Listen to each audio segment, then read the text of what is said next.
I inherited my uncle's lighthouse in March of 1923. I had never met the man.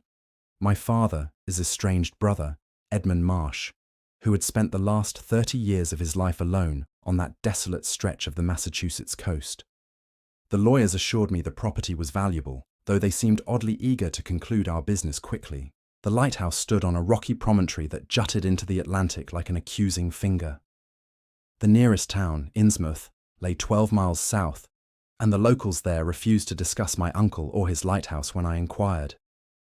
They simply looked away, their faces bearing expressions I can only describe as profound unease. I arrived on a grey afternoon in early spring. The keeper's cottage attached to the lighthouse was larger than I expected, built of weathered stone that seemed to absorb the weak sunlight rather than reflect it. Inside, I found my uncle's possessions exactly as he had left them. Books lined every wall, volumes on marine biology, ancient history, and stranger subjects I had never encountered. Titles in Latin, Greek, and languages I could not identify.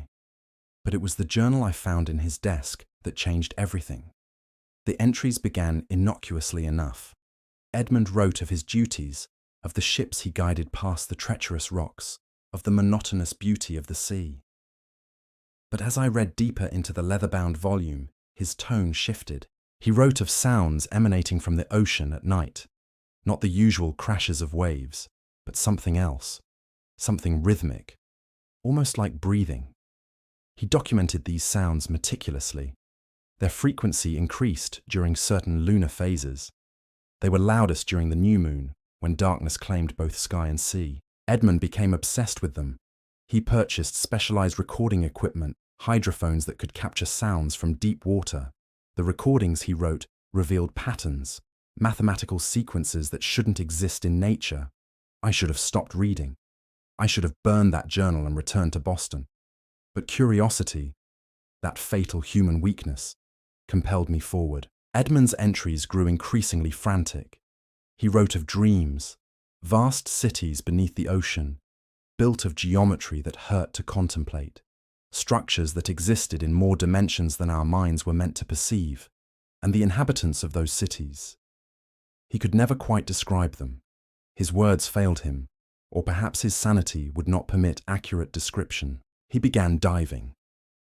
Against all reason, my 60-year-old uncle purchased diving equipment and began descending into the waters around the promontory.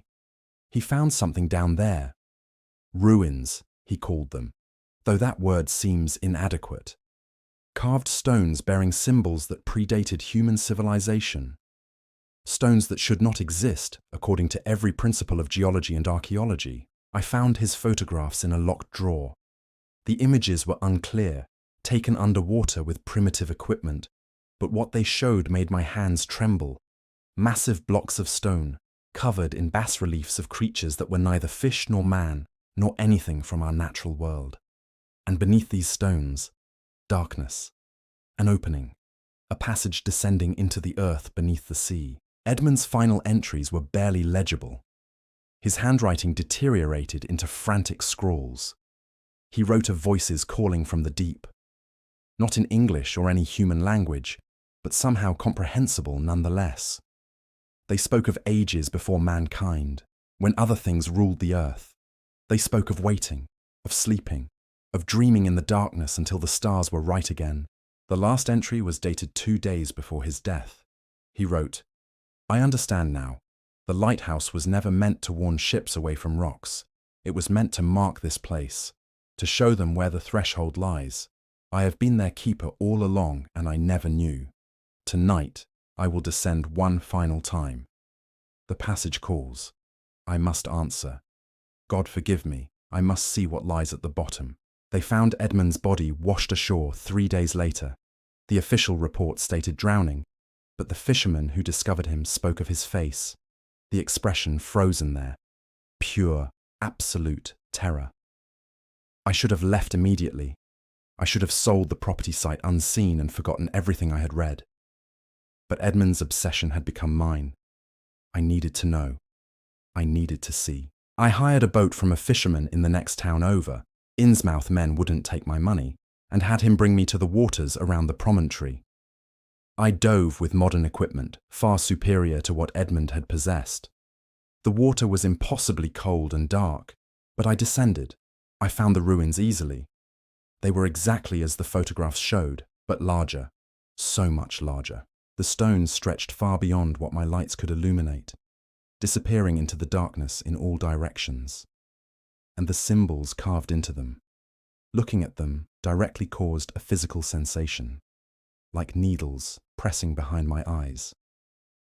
I found the passage, a circular opening, perhaps 20 feet across, carved with spiraling patterns that seemed to move when viewed peripherally. The darkness within was absolute. My lights penetrated only a few feet before being swallowed completely. I should not have entered. Every instinct screamed at me to surface, to flee, to forget what I had seen. But I could feel something calling from that darkness. Not a sound exactly, more like a pressure, a presence that had been waiting an incomprehensible length of time for someone to find this place again. I swam into the passage. The tunnel descended at a steep angle, the walls perfectly smooth despite their obvious age. I followed it down for what felt like hours, though my equipment told me only minutes had passed.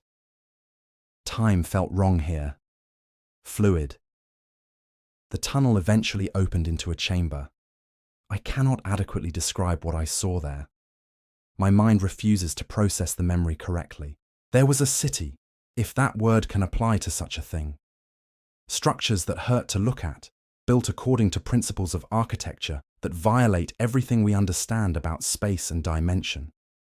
And in the center, carved from a single piece of black stone that seemed to absorb all light, was a statue.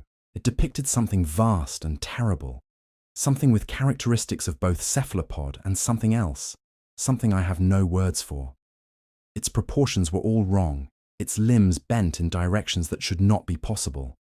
But worst of all were the eyes carved into that ancient stone. They seemed aware, watching, waiting. Inscriptions covered every surface of the chamber. In a moment of clarity, or perhaps madness, I understood them. Not the individual symbols, but their meaning. They told of a time before time, when the earth was young and other things claimed it as their own. They spoke of wars between entities we would call gods, of cities that rose and fell over millions of years. And they spoke of those who sleep below, ancient beings who retreated into the deep places of the earth when the stars turned against them. They sleep still, these inscriptions promised, but they dream. And their dreams touch the minds of those sensitive enough to hear. Edmund had heard them, and now, so had I. I fled. I swam upward through that passage, with a terror I had never known existed. When I broke the surface, I vomited seawater and screamed until my throat was raw. The fisherman pulled me aboard, his face pale with a fear that mirrored my own. He had heard something, he said, a sound from beneath the waves, like vast lungs drawing breath. I am writing this in my uncle's lighthouse. I have been here for 3 days since my dive, and I have not slept. I cannot sleep. When I close my eyes, I see that statue. I see those carved eyes, and I know, with a certainty that transcends rational thought, that they saw me too. The sounds have started, the same rhythmic breathing Edmund documented. But now I understand what they are. The ocean is not making these sounds. Something beneath the ocean is making them. Something unimaginably vast, stirring in its ancient sleep. The lighthouse beacon spins above me as I write, sending its light across the dark water. Edmund was right.